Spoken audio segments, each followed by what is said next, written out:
Here, I got 100 feet of ground cable. Usually I have about 150. I actually wound up buying these off of a buddy. So I got 100 feet of ground, about 125 feet of stinger. And what I do is I actually wind up putting on this little green flex whip. To buy this is like 800 bucks or something for a whole spool of like 250 feet. So you can buy this green cable for like $300 for 250 feet and then add you a 20-foot whip for 100 bucks. So got all my hoses, my oxyacetylene hoses. I got 100 feet of that. It's buried in here. I got my remote cable that actually ties into this little piggy tail that ties into the welder, and my remote plugs right into that, and it's all wrapped up there. Oxygen bottle, guys. If you're gonna build a bed, make sure that you build a double rack. I hate it. I had no choice but to have this. I hate a single bottle. I can't tell you how many times I've had to take out a bottle because, and it still has oxygen in it, but you ain't sure you're gonna make it through the day with it. So you gotta put a brand new bottle in there. What a pain in the butt. If you had two, I mean, I don't care if you have to double stack them this way. I prefer to lay them down, but as you can see, my welder's in the way, so we're gonna wind up building the rack up.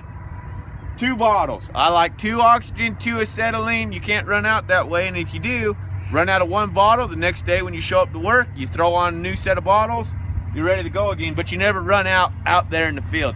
Such a pain in the butt. I hate that. If you're gonna build a bed, build a double bottle. Let's see, what else? Tell them about that sexy machine. Oh yeah, sexy machine. SA200, guys, black face.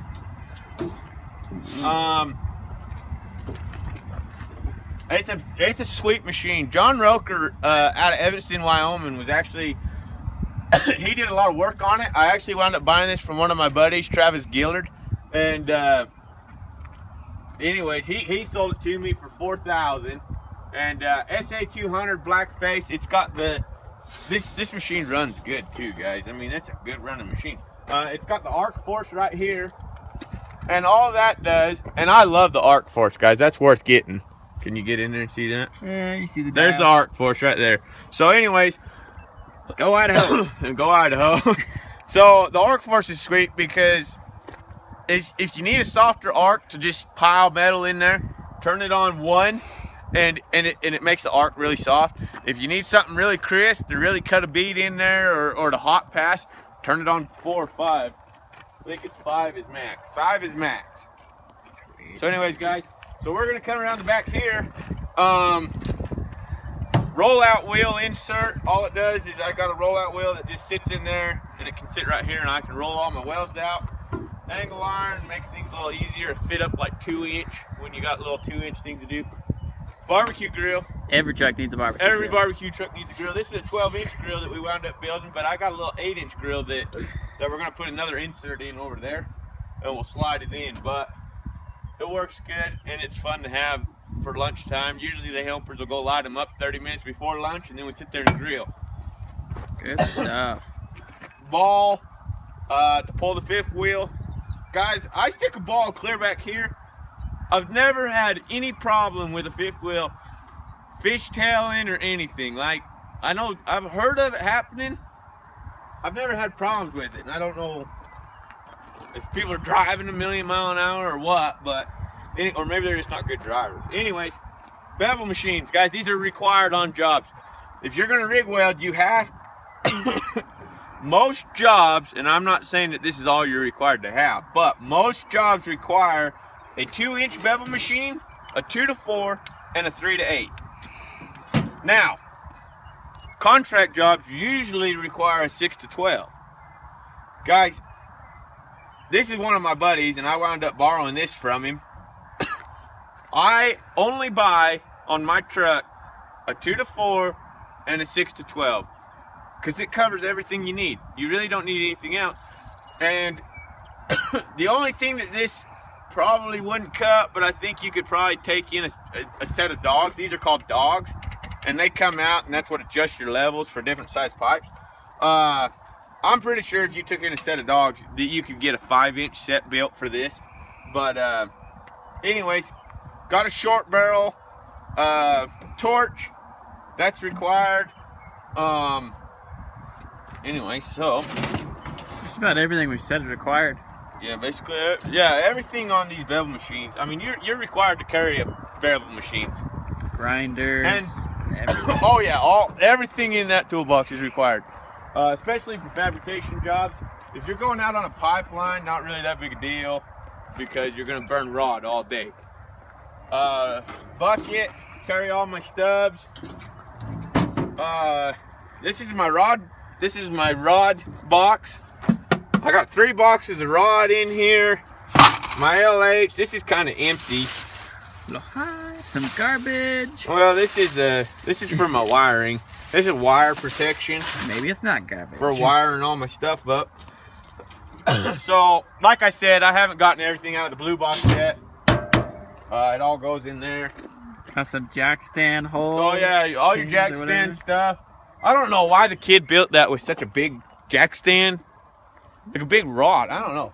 Because you gotta waller out the bottom of your jack stand to get that to fit on there. So, project number 2, I'm cutting them things off and I'm building a new set of jack stands. Here's your pull. These are nice, guys. Love that on a pipeline. Like if you got these 100 degrees outside, this little deal right here, you pop this open, you slide your umbrella in here, swing it out, and it'll sit right over your weld, and you just sit there and weld, and it keeps, I mean, it seriously helps a lot, especially when it's freaking hot outside. So that's really nice.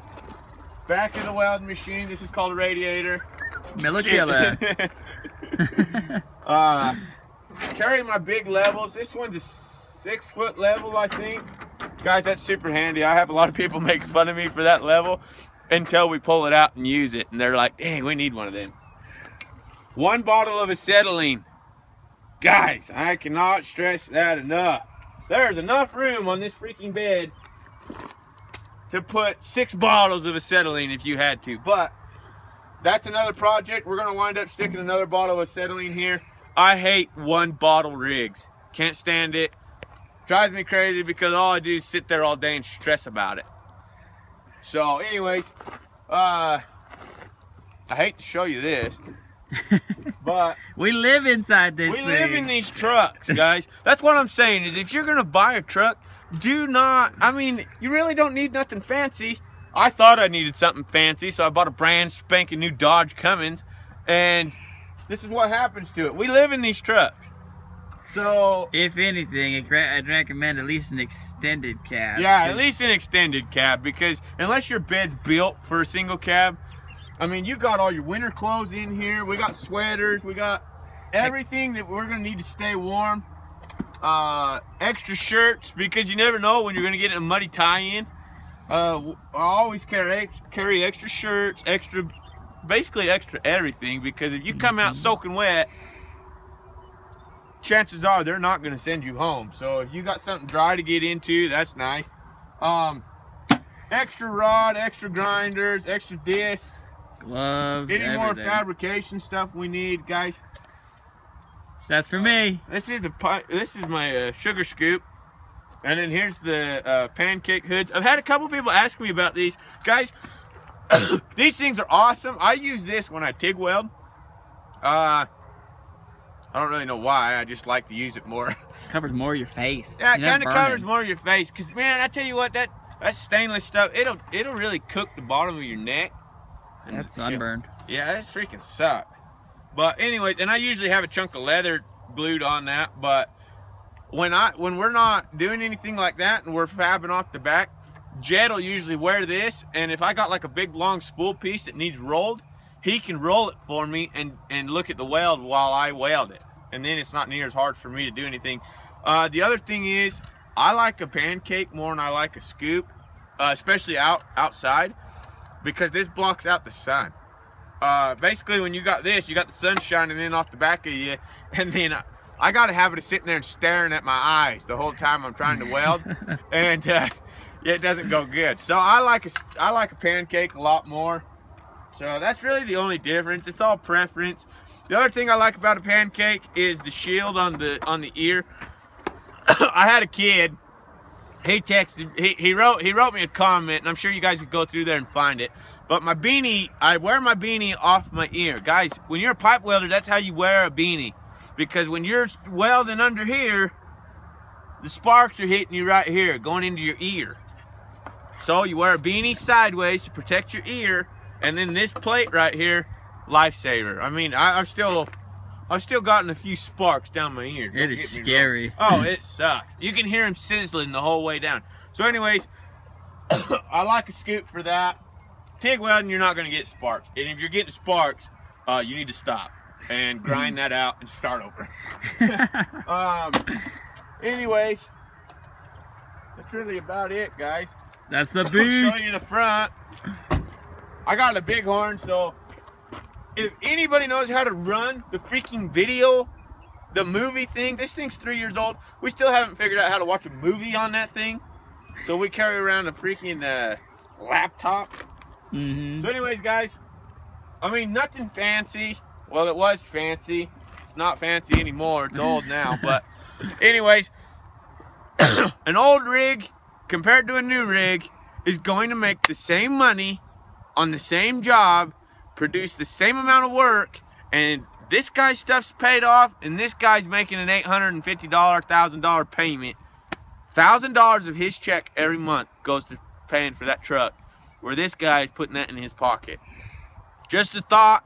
And anyways, oh hey, shout out to Pineapple Kyle. I don't know who else. I figured his first name's Kyle. He's a good guy. He's commented a few times. Follows us on Instagram. And dude, that guy, he watched one of our videos on fear, on how to deal with anxiety and fear and pushing forward. He wound up driving 600 miles from Montana down to Rock Springs, Wyoming, made his first test, and is now working. That dude, I mean, way to go, Kyle, dude. Way to go, buddy. Yeah, I mean, that takes a lot of guts to drive that far. I wound up driving from Idaho to here, 10 hours. I mean, if you guys are in this industry, you are going to have to drive and take them risks and go make that money. That is what produces that $150,000, $220,000 a year job. So anyways, guys, be blessed. Like, subscribe, comment. Come follow us on Instagram, Schofield1990, SCHOFIELD 1990. So anyways, be blessed. We'll talk to y'all later. Thanks.